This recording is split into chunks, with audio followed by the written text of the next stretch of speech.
Terima kasih Anda masih bersama kami. Bagi Anda yang baru saja bergabung, kami hadirkan kembali 3 berita utama hari ini. Kritik pemerintahan Joko Widodo, kelompok mahasiswa terlibat adu dorong dengan kelompok mahasiswa lain yang mendukung pemerintah.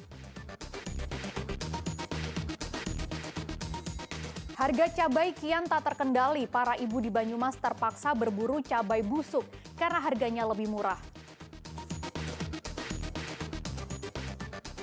Stadion Manahan Solo mulai disterilkan jelang pagelaran Piala Dunia U17.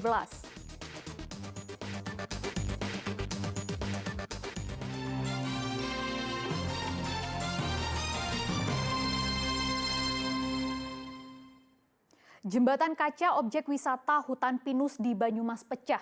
Sebanyak 4 wisatawan terjatuh dari ketinggian belasan meter. 1 orang tewas dan 3 lainnya luka ringan. Jembatan kaca yang kerap dijadikan wahana swafoto di objek wisata Hutan Pinus, Desa Limpakus, Banyumas tiba-tiba pecah. Beberapa wisatawan yang berada di atas jembatan pun terjatuh dari ketinggian 15 meter. Dari 4 wisatawan yang terjatuh, 2 diantaranya dibawa ke rumah sakit. 1 orang dinyatakan meninggal dunia.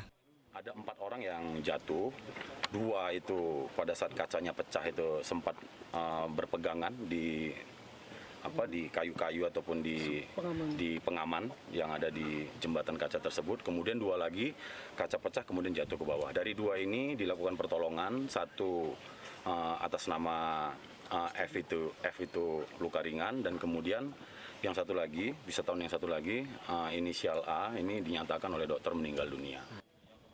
Diduga jembatan kaca yang memiliki panjang 25 meter ini tidak mampu menahan beban berat saat dilintasi wisatawan. Objek wisata Hutan Pinus Limpakus untuk sementara ditutup. Usai kejadian pecahnya jembatan kaca, tim laboratorium forensik Polda Jawa Tengah memeriksa lokasi kejadian. Mereka berfokus pada lokasi kaca yang pecah termasuk kerangka jembatan. Pemeriksaan dilakukan untuk mengumpulkan bukti-bukti. Tim dari Lafor sedang bekerja, artinya untuk melakukan pengecekan terkait dengan kelayakan daripada konstruksi jembatan tersebut rekan-rekan. Yang pertama misalkan untuk ukuran daripada kaca. Ya, kaca yang kami dalami di TKP bahwa tebal kaca adalah sekitar 1,2 cm. Hingga kini polisi sudah memeriksa 12 orang saksi. Mereka yang diperiksa meliputi pemilik wahana jembatan kaca, perancang serta pekerja jembatan kaca, termasuk sejumlah orang yang berada di lokasi kejadian. Meski demikian, polisi belum menetapkan adanya tersangka terkait kasus ini. Mardianto melaporkan dari Banyumas. Stadion Manahan Solo menjadi salah satu tempat yang akan digunakan untuk gelaran Piala Dunia U17 mendatang. Stadion pun mulai disterilkan dari kegiatan olahraga sejak Kamis kemarin. Gaung Piala Dunia U17 mulai tampak di Stadion Manahan Solo. Sebuah papan terpampang bertuliskan "Sukseskan Piala Dunia". Mobil listrik untuk transportasi selama acara Piala Dunia juga telah terparkir di luar stadion. Di dalam stadion pun, persiapan terus dimatangkan dengan pemasangan penutupan lintasan lari, perawatan rumput lapangan, hingga perbaikan dan penambahan fasilitas lain yang ditargetkan selesai pada 27 Oktober. Sejak Kamis kemarin, 26 Oktober 2023, Stadion Manahan mulai disterilkan dari kegiatan olahraga maupun aktivitas lainnya.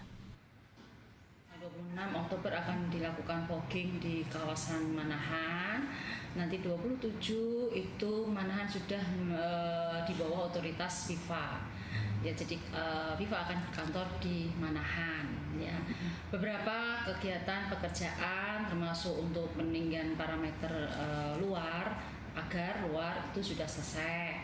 Lalu yang sumur di tanggal 27 juga nanti selesai. Tak hanya menggelar laga kualifikasi, Stadion Manahan juga menjadi tempat untuk pertandingan semifinal Piala Dunia U17 yang akan berlangsung pada 29 November dan final Piala Dunia U17 pada 2 Desember mendatang.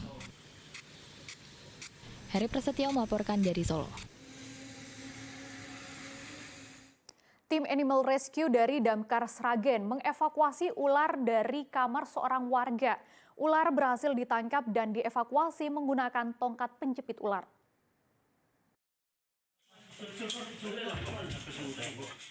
Ular masuk ke dalam kamar membuat Ismi Ratri, sang pemilik rumah kaget dan panik. Ia pun meminta bantuan petugas Damkar Sragen untuk mengevakuasi ular.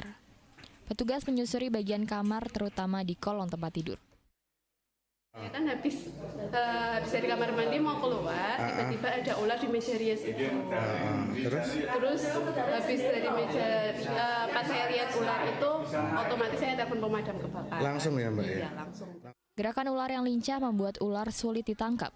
Meski sempat berlari menghindar, tak sampai 5 menit ular berhasil ditangkap petugas menggunakan tongkat penjepit.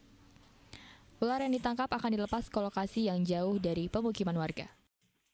Berbisa tapi menengah ke bawah. Itu kendalanya di lapangan apa ya? Ya kendalanya itu kan di bawah kasur itu salah satunya harus menyingkirkan kasur. Itu berapa menit untuk mengevakuasinya? Ya kurang lebih 3 menit. Petugas pun menghimbau warga untuk menjaga kebersihan lingkungan agar ular tidak masuk ke dalam rumah. Heri Prasetyo melaporkan dari Sragen. Warga desa Jatinegara Sempor Kebumen terpaksa menjual pohon bambu untuk bertahan hidup. Mereka bingung karena lahan pertanian mengering akibat musim kemarau, sehingga mereka tidak ada pendapatan.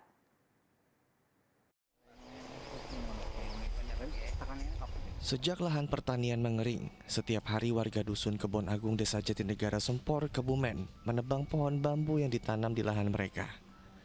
Karena selama musim kemarau, pohon bambu merupakan satunya penolong mereka untuk bertahan hidup.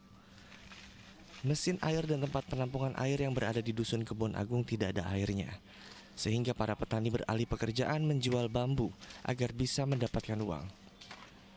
Pohon bambu yang sudah ditebang kemudian dikumpulkan di satu tempat. Setelah bambu dibersihkan, bambu-bambu ini kemudian dijual seharga Rp5.000 per batang. Ya ini untuk sekarang cuman ini Pak penghasilannya yang di sini. Cuman ada gebang bambu. Ya kayak gini doang Pak adanya. Terus apa nggak bertani itu Mas? Ya sampai lihat aja ini kayak gini lagi musim kemarau, kurang air. Ya gimana mau bertani Mas? Gitu ya. Susah. Mas ini kalau dijual laku berapa emang ini Mas? Kalau segini sih paling nggak 5.000 sampai tempat sampai lokasi pemesanan ya 5.000. Murah Mas. Gitu. Letak dusun Kebon Agung Desa Jatinegara berada di utara kota Kebumen. Area dusun ini merupakan perbukitan yang rata-rata warganya bekerja sebagai petani. Setiap musim kemarau, warga mengalami krisis air, sehingga lahan pertanian mereka tidak dapat ditanami tanaman. Tentu saja, warga pun tidak mendapatkan uang. Wahyu Diono melaporkan dari Kebumen.